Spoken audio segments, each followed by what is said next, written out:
que en alguna ocasión nosotros, por no conocer a Cristo, hemos cometido atrocidades, aún esos pecados, aún esas fallas, esos errores, aún los mínimos detalles que sabemos que no son correctos.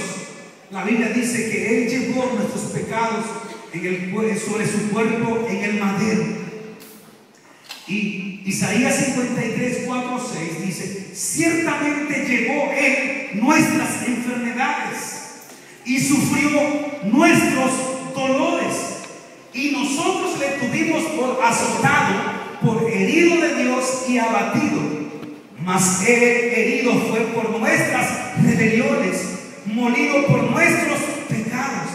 El castigo de nuestra paz fue sobre Él, y por su llaga fuimos nosotros curados. Todos nosotros nos descarriamos como ovejas, cada cual se apartó por su camino, mas Jehová cargó en Él el pecado de todos nosotros.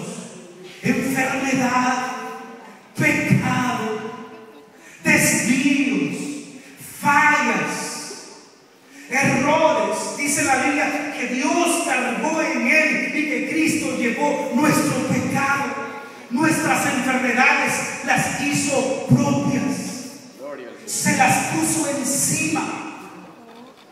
Llevó la maldición de nuestra maldad, de nuestro pecado, fue puesta sobre Él. Llámese maldición de enfermedad, llámese maldición de pecado, llámese maldición de rebelión, llámese como se llame. La Biblia dice que todo fue depositado sobre Él. Y entonces aquí es cuando realmente se tiene que entender el sacrificio de Cristo. ¿Por qué seguir con los recuerdos del ayer cuando Él los cargó en la cruz? ¿Por qué seguir con los errores del pasado? ¿Por qué querer vivir con las consecuencias de nuestros errores del ayer si Él ya llevó nuestro pecado sobre sí mismo? Aleluya. Algunas veces decimos: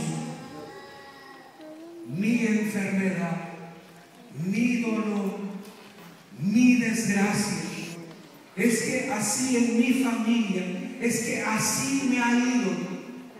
Y está bien cuando no le conocíamos, cuando sabíamos que nuestro propio pecado nos estaba ahora devolviendo las consecuencias de esas malas decisiones.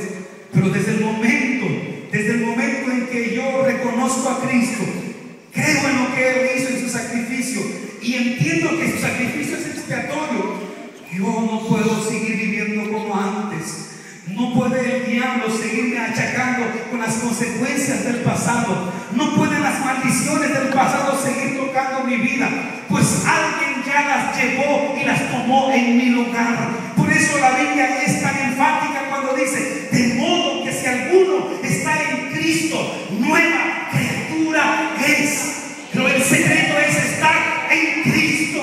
Y muchos estamos en una religión llamada evangelio, pero Cristo no está en nosotros.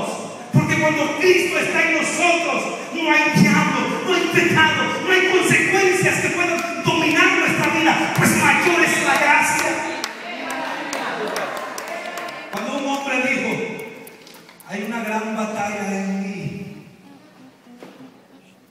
y él queriendo ser atrapado por la acusación de su mente del pasado, por el mismo Satanás que la Biblia lo llama el acusador, al final dice: mas gracias sean dadas a Dios por medio de nuestro Señor Jesucristo, que por Él siempre tenemos la victoria en Cristo Jesús. Muchos entendemos el sacrificio de Cristo como voluntario, pero muy pocos lo entendemos como expiatorio. Tú no tienes que pagar por tu milagro. Él ya pagó por tu sanidad. Tú no tienes que pagar por tu salvación. Él ya pagó por tu salvación. No solamente complació al Padre dando una sangre inocente, sino que también esa sangre tiene el poder de limpiar al penitente y acercarlo a Dios, y acercar a Dios con Él. Y Dios entonces nos ve limpios cambiado y nos pasa la justicia de su Hijo, nos las pasa a nosotros. Dice 2 Corintios 5:21, al que no conoció pecado, por nosotros lo hizo pecado, para que nosotros fuésemos hechos justicia de Dios en él. La Biblia dice, si Dios por nosotros, ¿quién contra nosotros? El que no escatimonia a su propio Hijo, sino que lo entregó por nosotros. Y miren lo desafiante del apóstol Pablo, dice, ¿cómo no nos dará con él también todas las cosas? No solo vida eterna, no solo paz en tu corazón, sino es capaz de bendecirte, es capaz de ayudarte, es capaz de enfrentar tu soledad, es capaz de enfrentar tu vida, tu familia, a como te haya tocado. Él es capaz de ayudarte a salir adelante. No solo lo que no podías alcanzar, sino aquello que el mundo y el diablo te ha negado también. Cuando él dijo que el diablo no venía sino solamente para matar, hurtar y destruir, pero no dejó hasta ahí esa declaración, sino que completó su declaración diciendo, mas yo he venido para que tengan vida y la tengan en abundancia. Díganme qué significa tener vida y vida en abundancia. Es tener la seguridad de que Dios no solamente me da vida eterna, sino que a cada paso me va a ayudar, me va a echar la mano, va a proveer, va a suplir, va a traer sanidad, va a traer refrigerio, va a traer paz en medio de la crisis, en medio de la tormenta, me va a sacar adelante.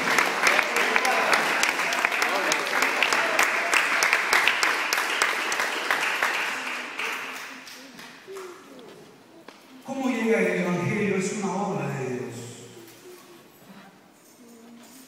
Nosotros no oramos, y aunque todavía faltan unos miembros del hogar, Él dijo, cree en el Señor Jesucristo y serás salvo tú y toda tu casa. Lo que a mí me angustia es que mi gente, yo no me conformo con que sean salvos. Lo que me angustia es que se conviertan en instrumentos de poder, de testimonio, del Evangelio. Porque yo sé que aún en el momento de su muerte, ellos serán salvos. Porque no es mi promesa, es la promesa de Dios. Pero lo que yo quiero es que les sirvan a Dios mientras están en esta tierra. Muchos dudan de que Dios vaya a salvar su familia. Si pudo bajar del cielo sin que yo se lo pidiera, y bajando del cielo se sacrificó por mí, y ahora dice la Escritura que intercede por mí, ahora más que nunca me escucha. Si cuando yo no le buscaba veía por mí, ahora que le sirvo, ahora que creo en Él y ahora que sigo sus pasos, con más razón está atento a mis necesidades. Amén. Cuando vino la mujer del flujo de sangre por detrás, tocó solamente el borde, no clamó, no pidió, no rogó, no mandó una comitiva, no trajo una ofrenda, no trajo un diezmo, solo traía una fe en su corazón que nunca expresó con sus labios, pero manifestó con el alcance de la punta de sus dedos, diciendo, si tan solo lo toco, no necesito llevarle una ofrenda, no necesito llevarle una primicia, no necesito estar en otras condiciones, solo necesito acercarme a aquel que de gracia me puede dar lo que tanto mi cuerpo y mi alma necesitan. Ese es el Evangelio, ese es el sacrificio expiatorio. Él lo hizo todo por ti. Él no te perdona por lo bien o lo mal que te has portado. Él te perdona porque Él ya llevó tu pecado. Él no perdona a la prostituta, Él no perdona a la persona pecadora, a aquel que tiene fama de estar en el pecado. No lo perdona solamente porque es un pecador, lo perdona porque Él ya llevó sus pecados en la cruz del Calvario. Él no me perdona a mí porque me porté bien, fui obediente con mis padres, honré a mis padres, salí con una carrera y por eso me perdona, porque soy un hijo ejemplar. No me perdona por eso, me perdona porque Él en la cruz del Calvario llevó mis pecados, llevó mis pecados. No es tu justicia, es la justicia de Cristo. No son tus buenas obras, es la obra perfecta de Jesucristo. No es tu humildad, aunque necesitas venir con un corazón humilde ante Él. Es lo que Él hizo por ti en la cruz del Calvario. Por eso, si no traes diezmos, si has fallado en las ofrendas, si has fallado en congregarte, retoma en el necesitas volver a dar el paso. Dice la Biblia que si nosotros pecamos, abogado tenemos, y que si volvemos a la comunión, la sangre de Jesucristo el justo nos limpia de todo pecado, de todo pecado. Cuando usted entiende eso, aunque esto nada haya fallado, usted no se vuelve cobarde, no se sale por la puerta, sino viene al altar, sabe que hay oportunidad, sabe que hay restauración, sabe que hay redención, porque sabe que Él ya llevó todo en la cruz del Calvario. Aún mis futuras rebeliones, aún mis futuros fallos, aún en mis debilidades, como quien va por este mundo y vive en un cuerpo tan frágil, aún para esos pecados que no queremos cometer, pero muchas veces en la debilidad caemos, aún para esos ya nos llevó en la cruz del Calvario. Solo es retornar al punto donde yo sé que mis pecados ya han sido borrados, ya han sido perdonados. Aunque fue un sacrificio voluntario, también es un sacrificio expiatorio, pero también fue un sacrificio eficaz, suficiente para complacer al Padre y limpiar al hombre. Cuando Cristo terminó en la cruz del Calvario, dijo: consumado es. Y esas palabras de consumado es, completado es. No hay nada más que se tenga que hacer para satisfacer la justicia divina. No hay nada más que se tenga que hacer para que el hombre se pueda acercar a Dios. Todo está hecho.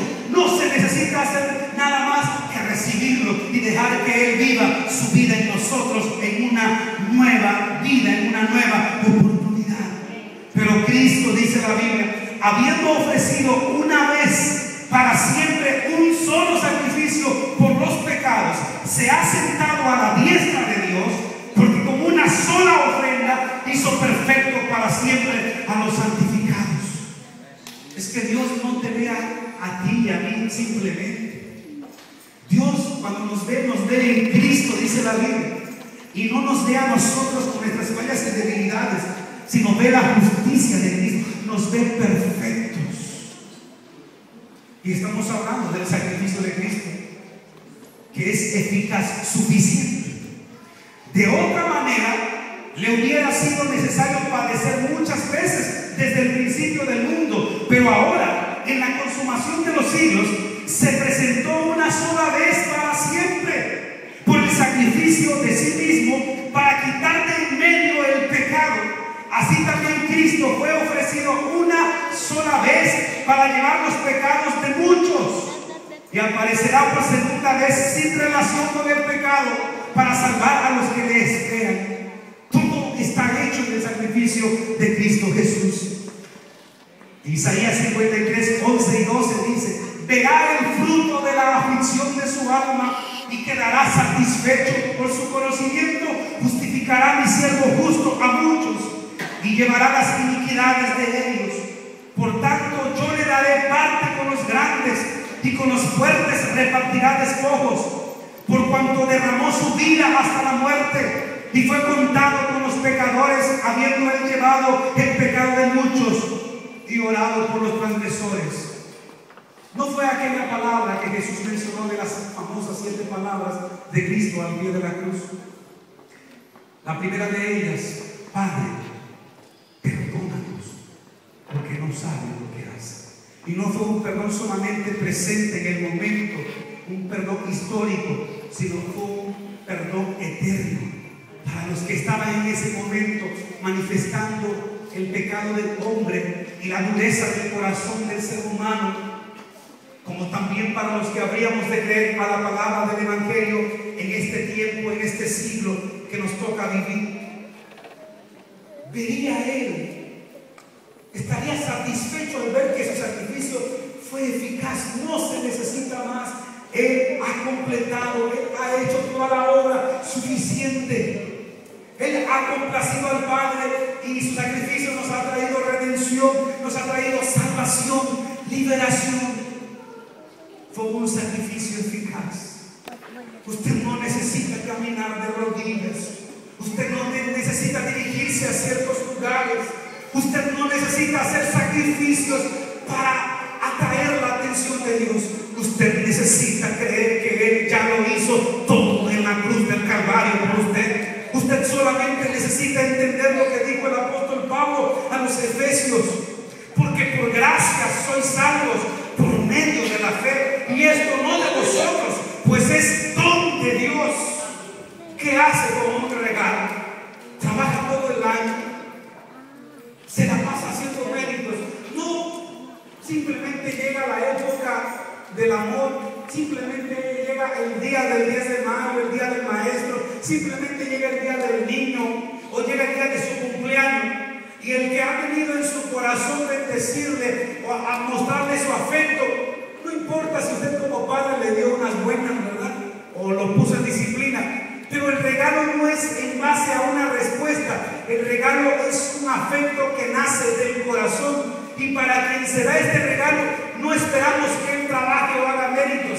Se hacen méritos para los premios, para los trofeos, pero no para un regalo. Un regalo siempre es algo que se da, lo merezca uno o no lo merezca. Y la salvación es un regalo de Dios, que lo único que nosotros tenemos que hacer es recibirlo. Recibirlo. Y yo le invito en esta noche, en esta tarde, el sacrificio de Cristo fue voluntario, es expiatorio y es completo. Y delante del Padre todo está hecho. Pero para que ese sacrificio cumpla la parte en nosotros como seres humanos, porque Cristo ya se presentó delante del Padre, se presentó delante del altar no hecho de manos, dice Hebreos. Pero para que ese sacrificio tenga efecto de redención, de salvación en nosotros, de liberación, necesitamos recibirlo, creerlo. Que si crees en tu corazón en el sacrificio de Cristo y que Dios lo levantó de los muertos y lo confiesas con tus labios, entonces la obra de Dios de salvación se hace en tu vida. Quiero que escuche con atención mientras tenemos una melodía suave a uno de nuestros hermanos, el hermano Luis Gil, para que nos dé una poesía con respecto al sacrificio de Cristo. Y mientras usted medita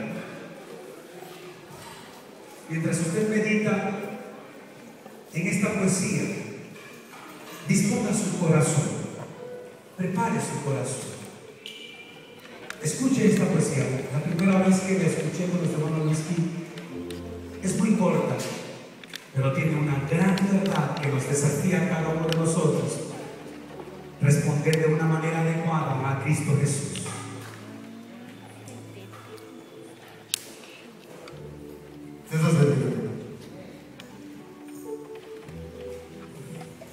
No me mueve mi Dios para quererte el cielo que me tienes prometido, ni me mueve el infierno tan temido para dejar por eso de ofenderte. Muéveme el ver tu cuerpo tan herido, muéveme tus afrentas y tu muerte. Muéveme en fin tu amor de tal manera que aunque no hubiera cielo yo te amara, y aunque no hubiera infierno te temiera. No me tienes que dar porque te quiera, porque aunque cuanto espero no esperara, todo lo que te quiero te quisiera. Dios nos bendiga.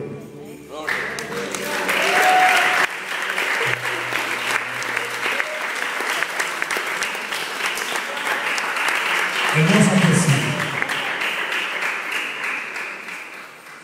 Y ojalá en este día, en esta tarde, usted, si realmente se ha dado un tiempo para reflexionar sobre la obra de Jesucristo, no le mueva cualquier otra cosa, sino le mueva a Cristo Jesús.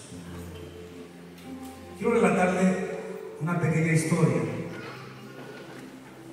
Mientras nos preparamos con la alabanza, poema de salvación, y usted se prepara también para hacer un tiempo de oración, dándole gracias por ese sacrificio. Y si usted va a recibir a Cristo, a aceptar a Cristo, su obra, también se prepara para pasar a este día. Dice la historia, el sacrificio del Padre. El pastor de la iglesia se puso en pie y caminó hacia el púlpito. Brevemente introdujo introdujo al ministro invitado para el servicio de la noche, en la introducción el pastor le dice a la congregación que el invitado es uno de sus amigos más íntimos desde niño. El invitado es un anciano que pasa al púlpito y comienza a hablar diciendo: un padre, su hijo y el amigo de su hijo fueron a la costa pacífica en un barco. De repente una tempestad se levantó y no pudieron regresar a la orilla. Las olas eran tan altas. Aunque el padre era un marinero de experiencia, no podía mantener el barco derecho. Y los tres fueron lanzados al mar mientras el barco se volteó. El predicador anciano notó a los jóvenes por primera vez interesados en la historia. Continuó diciendo: agarrando un lazo de rescate, el padre tuvo que tomar una decisión dolorosa de toda su vida. ¿A cuál joven le tiraría el otro punto de lazo, ya que los dos estaban a distancia de él? Tenía que decidir en un solo segundo a quién de ellos le tendría que lanzar el lazo y a quién se lo tendría que negar. El padre sabía que su hijo era cristiano y también sabía que el amigo de su hijo no era cristiano. La agonía de su decisión no podía compararse con las olas violentas que arremetían contra ellos en esa tempestad. Mientras el padre gritó: te amo, hijo, tiró el lazo de rescate al amigo de su hijo. Cuando jaló al joven hacia el barco, su hijo desapareció debajo del mar y nunca encontraron su cuerpo. El padre sabía que su hijo entraría a la eternidad con Jesús y no podía tolerar el pensar que el amigo de su hijo entraría en la eternidad sin Jesús. Por eso sacrificó a su hijo para salvar al amigo de su hijo. Y así fue lo mismo que hizo el Padre Celestial. Sacrificó su único hijo para rescatarnos, tirándonos el lazo de rescate por medio del sacrificio de Cristo Jesús. Con eso el anciano regresó a su silla. Después del servicio se le acercaron los dos jóvenes que estaban atentos escuchando la historia. ¡Qué bonita historia!, dijeron estos jóvenes.